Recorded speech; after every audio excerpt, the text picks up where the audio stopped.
Yesterday was a big day and probably the nation's most heated primary. It was the first debate between Charlie Crist and Marco Rubio as they seek the Senate seat. Take a listen at a little bit of what they had to say. Speaker Rubio views public service as a way to enhance his personal enrichment, and that's just wrong.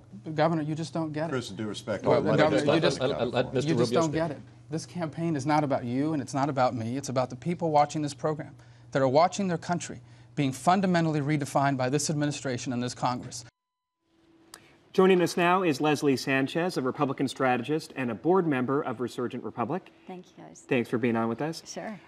Just playing off of that Florida Senate debate that we saw over the weekend, as you work on rebuilding Republican support among Latinos, how important over the long run do you think it would be to field a presidential candidate like a Marco Rubio, assuming he gets by Charlie Crist and Kendrick Meek in Florida? Basically, the future of the Republican Party is built on candidates like Marco Rubio. Not only is he an outstanding candidate in terms of his principles, his support, being able to raise money, meet those criteria as a legitimate candidate, but he happens to be an ethnic person of Hispanic descent. That is a value-added component in this case. But we see many of them. Ted Cruz in Texas. I mean, there's a whole litany of them. And would you encourage Rubio to go in 2012 if he gets elected? Or is it too soon? What's your take? Too soon. Too soon? Yeah, we need not only we need a backbench. I think a lot of Republicans would argue we don't have one yet. We're starting to see a field team here for the future. I mean, probably 2016 is more realistic.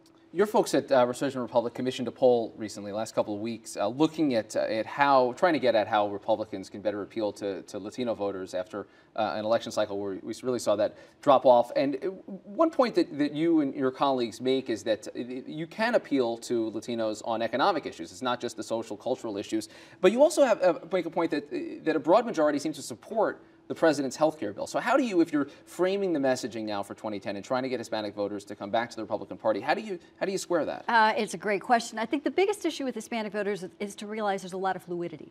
For the last 10 presidential elections, about 31% have voted for Republican candidates. But aside from that, the movement is in conservative Democrats, a lot of independents. We saw that in this poll more than anything. 30% of this poll were independent voters, but overwhelmingly the Democrats gave advantages on the economy, fiscal issues to Obama and the Democrats, but independents and Republicans gave it to, or independents particularly gave it to Republicans in terms of support on the economy. I think they're very concerned about spending, deficits. Those were the high water marks for us. And as Republicans with strong fiscal policy, I think there's a tremendous amount of appeal.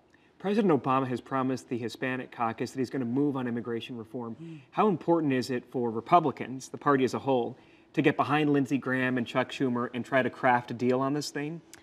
Well, it's tremendously important. Don't forget, Republicans have always been advocates of immigration reform, to our detriment in some cases. It's taken a lot of political capital, especially from our conservative base, on the issues of what to do with the undocumented immigrants that are here. I think Republicans have to continue to take the momentum, lead these efforts, talk about comprehensive reform. To not do so allows the Democrats to frame Republicans as if they're anti-Latino, anti-immigrant. It's the same story, repeat. It's a soap opera all over again. I think the advantage is to be forward on it. Leslie, in our final minute here, I'm curious your thoughts as to the Tea Party events and some of the other protests we've seen over the last week. If you look around those rallies, not a lot of diversity in the crowds, at least what I've seen on TV. I'm wondering what kind of message that sends to the very people that you're hoping to appeal to in the kind of messaging that you're talking about here. You're so right, Rick, because the optics are tremendously important. On the issues of fiscal conservatism, keeping debt down, don't forget many of these are individuals whose families fled for economic or political freedom. They know devaluation of their own currency in Latin America, for example.